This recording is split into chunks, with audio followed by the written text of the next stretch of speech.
Hello children, today I am going to discuss numericals based on law of conservation of momentum. Firstly, we will read the question. A bullet of mass 10 gram is fired from a gun of mass 6 kilogram with a velocity of 300 meter per second, and we have to calculate the required velocity of the gun. Okay. So according to law of conservation of momentum, the total initial momentum is equal to the total final momentum.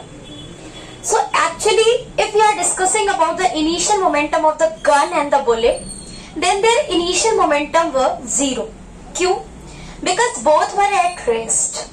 Initially both were at rest, therefore their initial momentum was zero. Okay. So if we are saying that according to law of conservation of momentum, what is it? The total initial momentum is equal to total final momentum. So the total initial momentum is equal to total final momentum. And here what is in the question that we have to calculate the required velocity of the gun.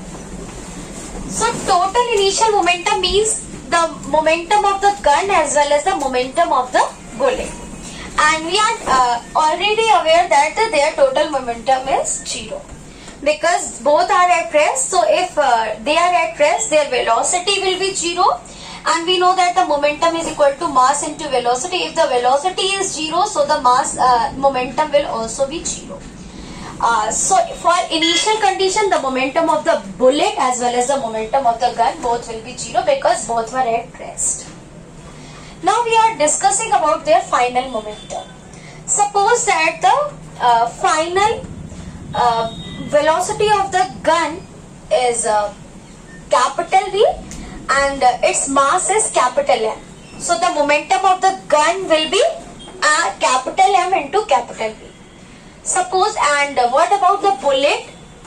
Suppose that the mass of the bullet is a small m and its velocity is small v.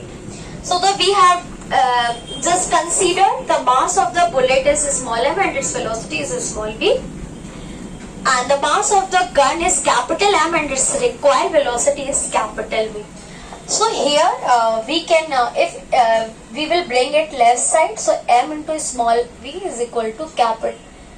In negative it is capital V, and the capital V will be equal to minus small m into small v upon capital M. Here the negative sign indicates that the required velocity of the gun is in opposite direction of that of the bullet. Okay.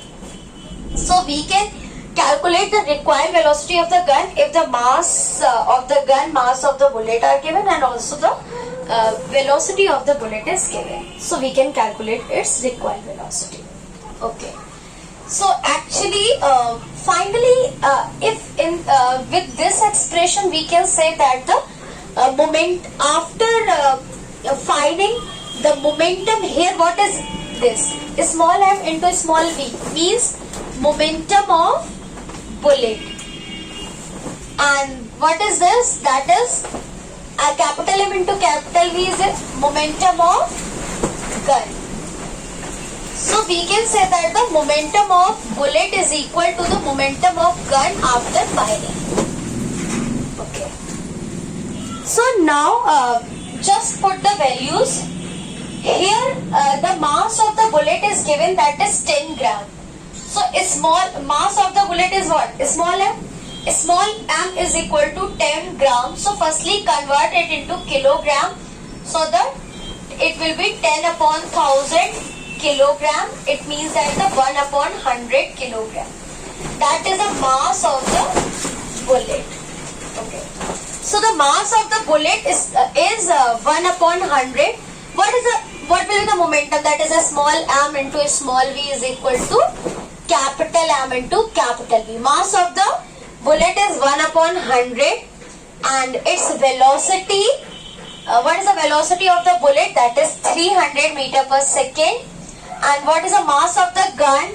Mass of the gun is 6 kilogram. Its velocity we have to calculate it. So we can simply calculate these zeros. So finally we can say 1 into 3, that is 3 is equal to 6v. So 3 upon 6 will be equal to v. So v will be equal to 1 upon 2. It means that 0.5 meter per second. That is a recoil velocity of the gun. So we can calculate the recoil velocity of the gun, okay, in this way. So that is one thing which you have to remember, that after collision the momentum of the bullet is equal to the momentum of the gun, because the total initial momentum is 0. Okay, both were at rest initially.